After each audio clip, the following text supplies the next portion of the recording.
ఇదంతా కాదు, ఒకటే చెప్తున్నా ఏంటంటే కాంగ్రెస్ నాయకులందరికీ కూడా ఇదొక మంచి అస్త్రం.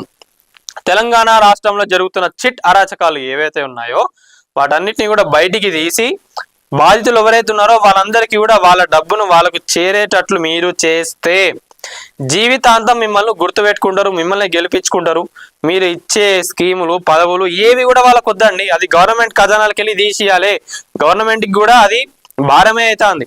భారం లేకుండా ఒక పని ఇక్కడ ఉన్నది, ఇది వేసుకోండి. రేవంత్ రెడ్డి గారు, పొంగులేటి శ్రీనివాస్ రెడ్డి గారు మీకు మంచిగా ఒక అస్త్రాన్ని చూపించిండ్రు. దాన్ని ఎందుకు ప్రజాప్రభుత్వంలో ఉన్న నాయకులు చేసుకోలేకపోతా ఉన్నారు అనేది ఇప్పటికి కూడా అర్థమైతలేదు.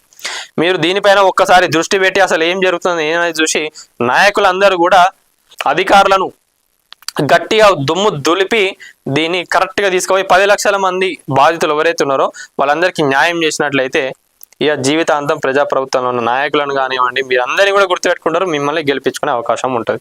ఇది మొత్తానికైతే మీకు ఒక అస్త్రం అయితే ఇక్కడ చూపించడం జరిగినది. మరి ఇక దీనిపైన ఎట్లాంటి యాక్షన్లు తీసుకుంటారు ఏందనేది కూడా వేచి చూడాలి. ఇంకా బాధితులు చిట్ ఫండ్ కంపెనీస్కి సంబంధించిన బాధితులు ఎవరున్నా కూడా నేటి రాత్రిని ఆశ్రయించండి. మీకు ఏ ప్రాబ్లం ఉన్నా కూడా మాకు చెప్పండి.